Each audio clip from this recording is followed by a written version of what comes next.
Hey everyone, it's Fitz with your post-game talk from Provo.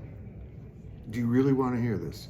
K-State loses 38-9 in a performance in which this K-State team absolutely melted down at a level I've never seen since, I don't know. The pandemic season certainly delivered bad performances, but nothing quite like this.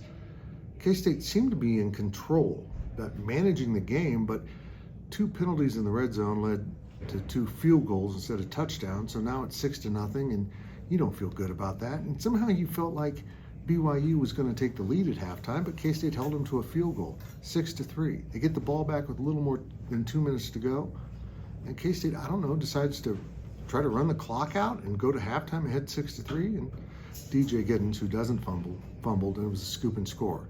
The scoop and score comes back on K-State. They got paid back, but that wasn't the worst of it. Now down 10-6, they decide to throw the ball with a minute left or so, and you know what happens. Avery gives up a pick six, and no, it wasn't a pick six, gives up an interception, and then they quickly score.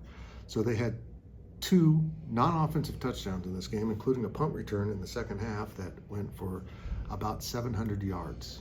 And K-State had two block in the backs, pretty much by their own players. And they just kind of fell apart.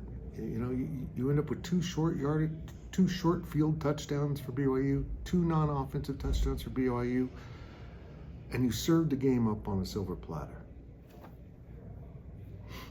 I have a lot of thoughts, but it's hard to collect them at this late hour here in Provo, and I wasn't real impressed with the sequencing, play calling sometimes on offense. I thought they sometimes ran when they should throw and throw when they should run, but that's, a typical, it's easy to say the plays that didn't work were bad calls.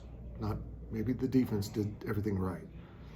Chris Kleiman said in postgame they threw a lot of cover two at them that they didn't expect, and it screwed up the passing game.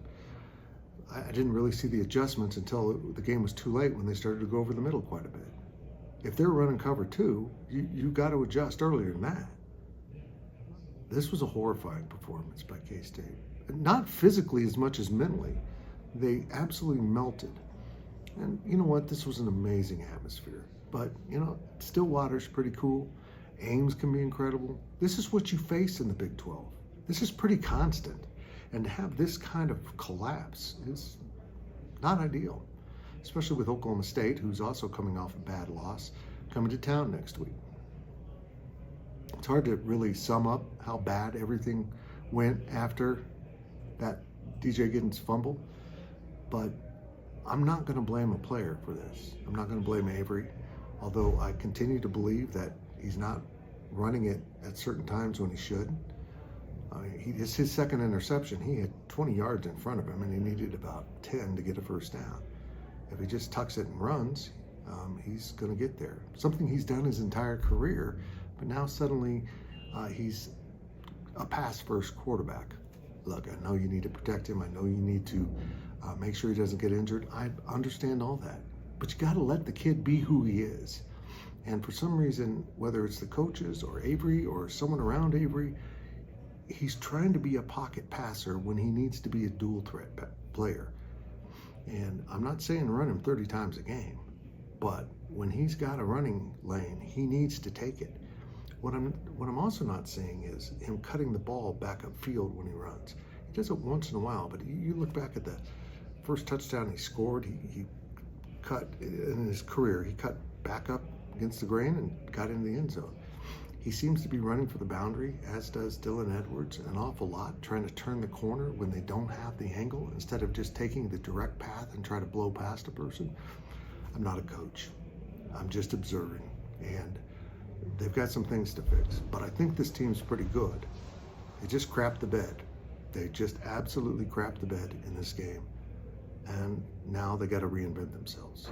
Hopefully they take things much more seriously, and I don't mean they didn't, but you have to be prepared all week, and once the game starts, be ready to play and play your butt off. Bad loss. That's all I have to say.